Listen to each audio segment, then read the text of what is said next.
नमस्कार। तो मैं हूं एडवोकेट डॉक्टर अजय कुमार पांडे और इस वक्त आप देख रहे हैं फोर्स सुप्रीम लॉ पार्टनर्स का कानूनी चैनल। जी हां, आज जो सवाल मैं खड़ा कर रहा हूं वो फिर सुप्रीम कोर्ट से खड़ा हुआ है।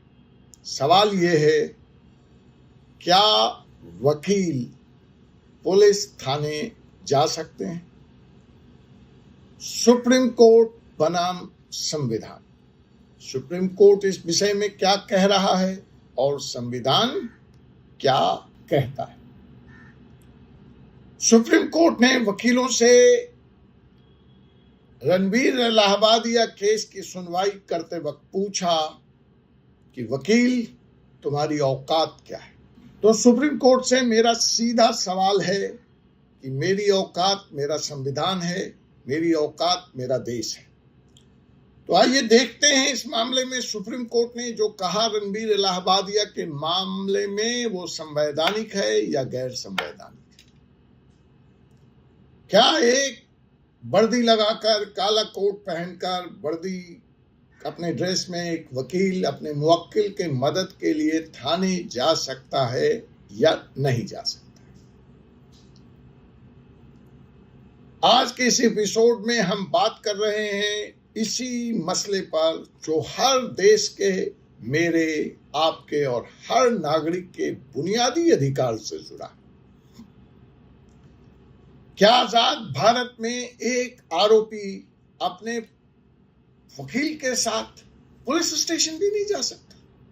कैसा सवाल है, कैसा प्रश्न सुप्रीम कोर्ट पूछ रही है वकील से। सुप्रीम कोर्ट ने जो कमेंट पास किया, जो रनिंग कमेंट्री की इस अधिकार पर, इस बुनियादी अधिकार पर, जो मौखिक ताना दिया, क्या उससे देश का संविधान कमजोर हुआ है? अगर आपको लगता है कि पुलिस थाना जाना सिर्फ डर का मामला है और इसलिए वकील को वहां जाना चाहिए या नहीं जाना चाहिए, तो आपको यह वीडियो जरूर देखना चाहिए। पूरा मामला क्या है पहले आइए समझते हैं, मामले को पर्सपेक्टिव में रखते हैं। हाल ही में यूट्यूबर रणबीर इलाहाबादिया पर अश्लील टिप्पणी को लेकर देश में 3 जगह एफआईआर दर्ज हुई। उन्होंने सुप्रीम कोर्ट में याचिका दायर की कि साहब तीनों एफआईआर को एक जगह क्लब कर दिया जाए और मुझे गिरफ्तार न किया जाए, मुझे प्रोटेक्शन दिया जाए, इंटरिम प्रोटेक्शन दिया जाए। लेकिन इस पिटीशन में इन 2 बातों पर बात करने की बजाय सुप्रीम कोर्ट ने रणबीर इलाहाबादिया के वकील से यह पूछा कि आप थाने क्या करने गए थे? आपका वकील पुलिस स्टेशन क्यों गया? कौन से कानून में लिखा है कि वकील को थाने जाना चाहिए? और तो और सुप्रीम कोर्ट ने कहा कि यह वकीलों के वर्दी का, ड्रेस का भी अपमान है, यह कोर्ट के प्रोटोकॉल के खिलाफ है। और सुप्रीम कोर्ट ने साफ कहा कि जांच के दरमियान आरोपी के साथ वकील थाने के अंदर नहीं रहेगा। अब सवाल ये उठता है कि इस बारे में सुप्रीम कोर्ट बड़ा है, सुप्रीम कोर्ट की टिप्पणी बड़ी है या भारत का संविधान बड़ा? इस बारे में भारत का संविधान इस बात की इजाजत देता है वकील को कि वह अपने मुवक्किल के मदद के लिए, पैरवी के लिए थाने तक जा सकता है। और अगर उसको जाने से रोका जा रहा है तो क्या यह उस नागरिक के मौलिक अधिकार का, फंडामेंटल राइट्स का उल्लंघन है, अवहेलना है? तो आइए सुप्रीम कोर्ट ने क्या कहा वो आपने देख लिया। अब जरा संविधान के नजर से इसको देखते हैं और समझते हैं कि संविधान इस बारे में क्या कह रहा है। तो आर्टिकल 22 सब सेक्शन 1 कहता है कि हर गिरफ्तार व्यक्ति को अपनी पसंद के वकील से मिलने का अधिकार होगा, बचाव का अधिकार होगा।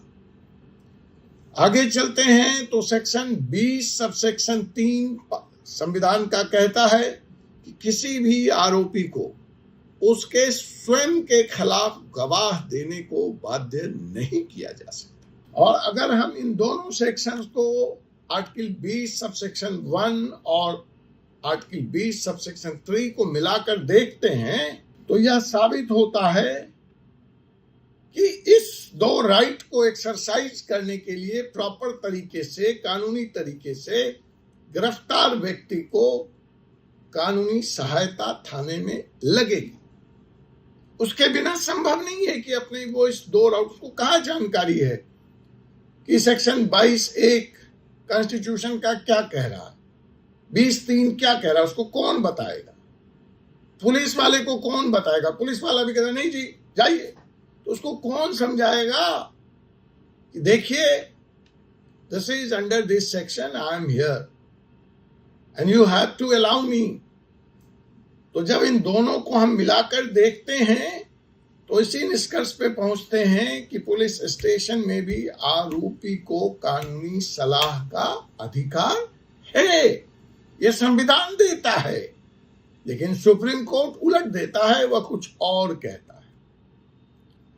तो अब जहां पे ये कॉन्फ्लिक्ट है संविधान और सुप्रीम कोर्ट का, तो जज कौन बनेगा? तो कुछ पुराने जजमेंट, तो आइए देखते हैं कुछ पुराने जजमेंट, कुछ इंपॉर्टेंट जजमेंट को।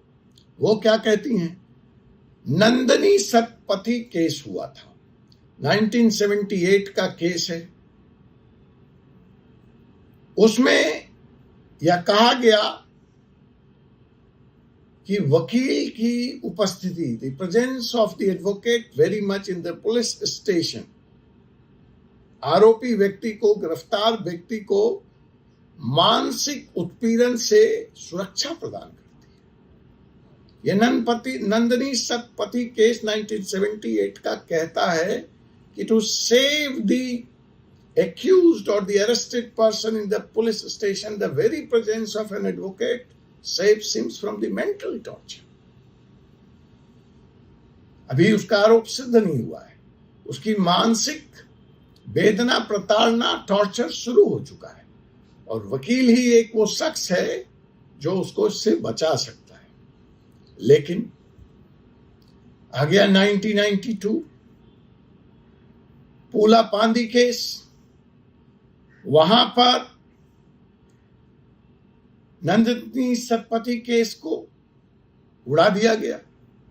यह कहा गया कि फेमा, फेडा, जीएसटी, कस्टम, इसके जो अधिकारी हैं वो पुलिस के अधिकारी नहीं, लेकिन पावर पुलिसिया दे रखी है।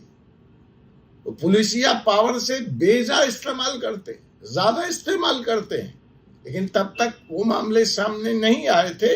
इसलिए 1992 में यह कहा गया इस केस में, पोपल पंदी केस में, कि चूंकि वो पुलिस अधिकारी नहीं है, इसलिए जब वो बुलाएं तो वहां वकील की जरूरत नहीं है, और क्योंकि वह न थाना है न वो पुलिस अधिकारी। फिर आया जुगल किशोर समरा केस 2011 में, और इस केस ने क्या कहा?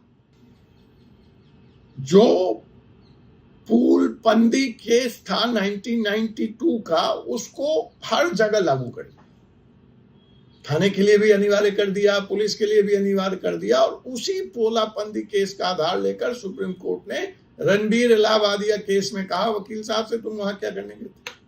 किस कानून के तहत गए थे?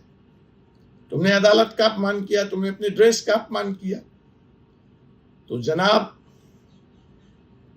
न्याय मिलने के 70 या 75 साल बाद जहां नागरिक अधिकारों की सुरक्षा होनी चाहिए थी,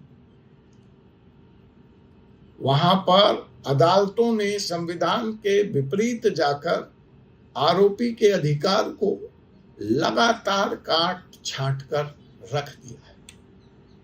हालात बहुत खराब हैं, लेकिन असली सवाल आज भी वहीं कायम है कि क्या इसी न्याय व्यवस्था के लिए हमने अंग्रेजों को इस देश से खदेड़ा था, भगाया था?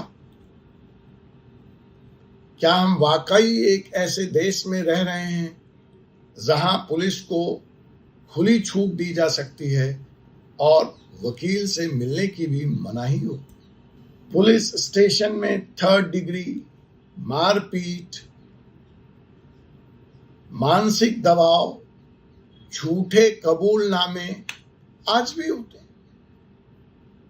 सबको पता है, कोर्ट को पता है, सुप्रीम कोर्ट को पता है। तभी तो सुप्रीम कोर्ट कहती है कि जाई पुलिस के कस्टडी में, ईडी के कस्टडी में दिए गए बयान कोर्ट में मान्य नहीं, क्योंकि वो भी मानती है कि वहां आपने उससे जबरदस्ती कबूलवा लिया है, वहां किसी का कुछ चलता नहीं है, आपको जो मर्जी आया लिखवा लिया, साइन करा लिया। तो ऐसी स्थिति में वकील की उपस्थिति मात्र थाने में, जिसका ट्रैक रिकॉर्ड इतना खराब है, इस देश के लिए अपमान की बात बन गई। माय लॉर्ड, या कोर्ट या टिप्पणी करते वक्त या भूल गई या कानून किसके लिए बना है, जनता के लिए या सत्ता के लिए, नागरिक के लिए या राजनेता के लिए। तो जनाब, इस पूरे मामले का असली मुद्दा यह नहीं है कि रणबीर इलाहाबादिया ने क्या कहा, क्यों कहा, क्या क्या कहा। मुद्दा यह है कि जब एक इतने पावरफुल व्यक्ति के लिए, इतने लोकप्रिय व्यक्ति के लिए, इतने सक्षम व्यक्ति के लिए जो पैसा खर्च कर सकता है, एक पॉपुलर चेहरा के लिए अगर इस तरह का इन्फ्लुएंसियर, इस तरह का शक्तिशाली व्यक्ति भी पुलिस को लेकर थाने नहीं जा सकता, तो सोचिए आम आदमी का क्या होगा इस देश में। सोचिए, संविधान कहता है कि सबको बराबरी का हक है, लेकिन आज सुप्रीम कोर्ट से ही बराबरी के इस हक पर, बराबरी के इस अधिकार पर प्रश्न चिन्ह लग रहे, जो दुख के साथ साथ चिंता के विषय। ये वक्त है हम इस सवाल को उठाएं, क्या देश में पुलिस राज चलेगा या लोकतंत्र का राज चलेगा? क्या वकील की भूमिका सिर्फ कोर्ट तक सीमित होनी चाहिए? एक तरफ जब आप वकील को उसके कोर्ट की कसम देकर कहते हैं कि उसकी भूमिका कोर्ट के बाहर समाज में हो रहे हर उस अन्याय को रोकने की उसकी जिम्मेवारी है आवाज उठाने की, नहीं तो क्या जरूरत था देश के प्रथम श्रृंखला के वकीलों को आजादी के आंदोलन में कूद जाने की? क्या जरूरी था जब इंदिरा गांधी ने इस देश में इमरजेंसी लगाई तो वकीलों को उस इमरजेंसी के खिलाफ लामबंद होकर इमरजेंसी का विरोध करने की, लाठी डंडे खाने की, जेल जाने की? नीचे कमेंट करिए और बताइए ये आपको क्या लगता है, आरोपी को वकील का साथ थाने में मिलना चाहिए या नहीं मिलना चाहिए? क्या आरोपी को वकील का साथ थाना हो या कोर्ट हो, या उसका हक है, वो जिसको लेके जाए, वो जिससे सलाह ले, मिलना चाहिए या नहीं मिलना चाहिए? वीडियो को शेयर करें, चैनल को सब्सक्राइब करें। अगर आप भी संविधान के साथ खड़े, अगर आप भी संविधान के रक्षक हैं, अगर आप भी कानून के प्रहरी हैं, लीगल वॉरियर हैं। जय हिंद, जय संविधान, जय हिंदुस्तान। आपसे पुनः मुलाकात होगी एक ऐसे ही विषय के साथ अगले एपिसोड में। तब तक मुझे एडवोकेट डॉक्टर अजय कुमार पांडे को अनुमति दीजिए। जय हिंद, जय भारत।